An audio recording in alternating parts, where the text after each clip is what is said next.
चाचा चौधरी, सोने की गिन्नियां। अजी सुनते हो, अपना बेटा रघुनंदन बोर्ड के इम्तिहान में पूरे जिले में फर्स्ट आया है।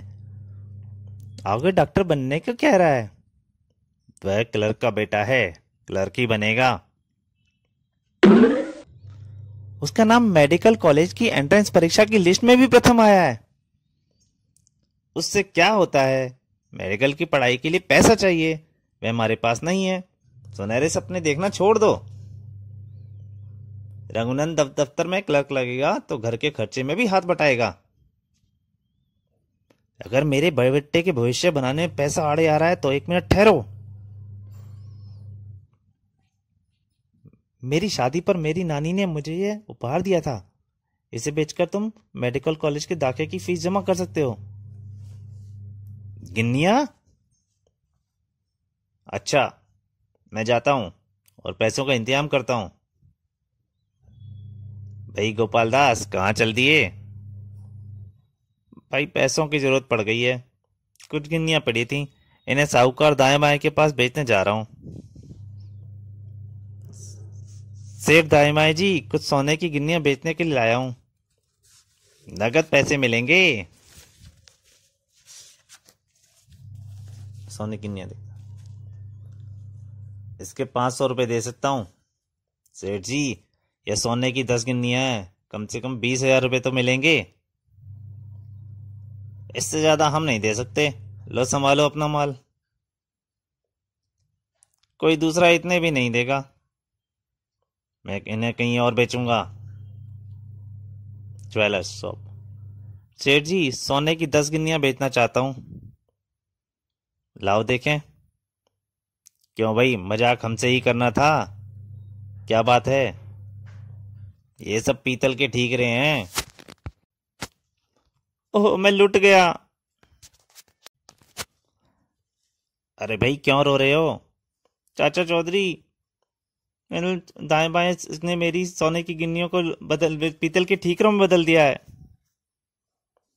मैं अपने बेटी की पढ़ाई के लिए गिन्नियों को बेचने गया था। गिन्नियां कितने की थीं?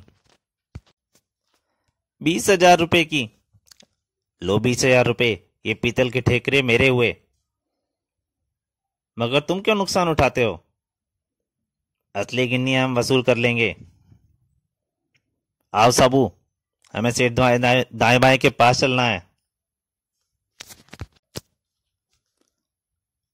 खुजली का पाउडर 2 रुपए।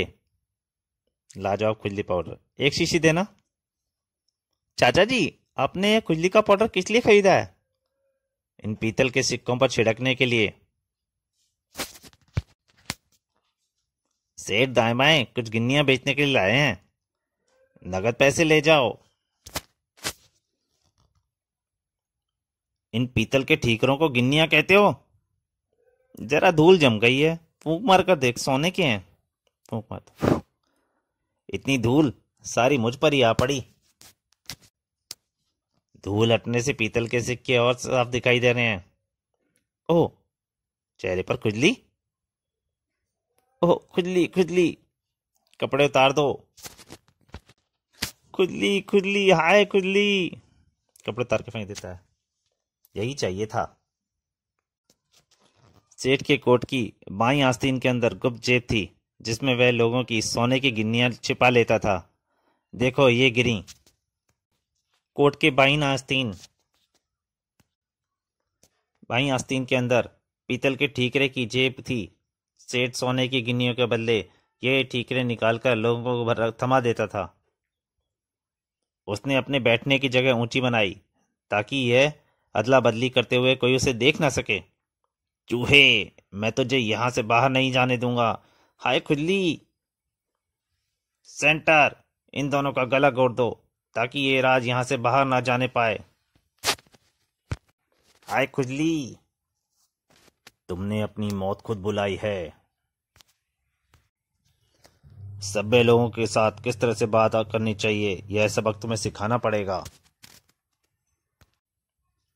अरे मुझे नीचे उतारो। सर्राट धाड़। ये खुजली कैसे मिटेगी? हाय खुजली, पहली बारिश के पानी में नहाओ, और तब तक तब तक नाचते रहो। तो दोस्तों, भीरू धीरू और वीरू, भीरू धीरू और वीरू, क्यों ना आज चाचा चौधरी को लूटें। ख्याल अच्छा है, लेकिन अगर चाचा चौधरी ने हमसे किसी को पहचान लिया तो वह पुलिस को हमारा नाम दे देगा।